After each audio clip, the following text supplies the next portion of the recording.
ഡോഗ്സിനെ ഒരു 2 ആഴ്ച കൂടുമ്പോഴോ അല്ലെങ്കിൽ ആഴ്ചയിൽ ഒരിക്കലോ നമ്മൾ ഗ്രൂമിങ്ങിന് വേണ്ടി കൊണ്ടുവരണം എന്ന് പറയാറുണ്ട്. അപ്പം ആ സമയത്താണ് നമ്മൾ ഇയർ ക്ലീനിങ് കൂടി ചെയ്യുന്നത്. അപ്പോൾ അതിൻ്റെ കൂടെ ഇൻ കേസ് നിങ്ങൾക്ക് ഗ്രൂമിങ്ങിന് പാർലറിൽ കൊണ്ടുവരാൻ പറ്റിയില്ലെങ്കിൽ നിങ്ങൾക്ക് വീട്ടിൽ എങ്ങനെ ചെയ്യാം എന്നുള്ളതാണ് ഇന്നിപ്പോൾ നിങ്ങൾക്ക് സിമ്പിളായിട്ട് ചെയ്യാൻ പറ്റുന്ന രീതിയാണ് കാണിച്ചു തരുന്നത്.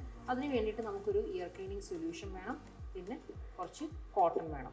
അപ്പോൾ ഇതിന് വേണ്ടിയിട്ട് കോട്ടൺ കുറച്ച് എടുത്തിട്ട് ഇതുപോലെ കയ്യിലിങ്ങനെ ചുറ്റണം. എന്നിട്ട് ലോഷൻ തുറന്ന് ഇതിലേക്കൊരു കുറച്ച് ഡ്രോപ്സ് ഒഴിക്കുക. ഇയർ ഫ്ലാപ്പ് ഇങ്ങനെ തുറന്ന് നമ്മുടെ വിരൽ എവിടം വരെ കയറുന്നോ അവിടം വരെ കയറ്റിയാൽ മതി. അതിനകത്തേക്ക് കുത്തി കയറ്റാൻ നോക്കേണ്ട കാര്യമില്ല. എപ്പോഴും ചെയ്യേണ്ട മെത്തേഡ് എന്ന് പറഞ്ഞാൽ അകത്തുനിന്ന് പുറത്തേക്ക് ഇതെടുക്കാവുള്ളൂ, ഒരിക്കലും പുറത്തുനിന്ന് അകത്തേക്ക് എടുക്കരുത്. ഈ ഡോഗ് റെഗുലറായിട്ട് ഗ്രൂമിങ്ങിന് വരുന്നതാണ്, അതുകൊണ്ട് തന്നെ ഇതിൻ്റെ ചെവിയിൽ അഴുക്കൊന്നുമില്ല. അപ്പോൾ ആ ലോഷൻ അകത്ത് കുറച്ച് ഇപ്പോൾ നമ്മൾ ഇട്ടതുകൊണ്ട് അതൊന്ന് തുടച്ചിങ്ങെടുക്കാം. ഇത് വീട്ടിൽ ചെയ്യാവുന്ന, സേഫായിട്ട് ചെയ്യാവുന്ന ഒരു മെത്തേഡാണ്.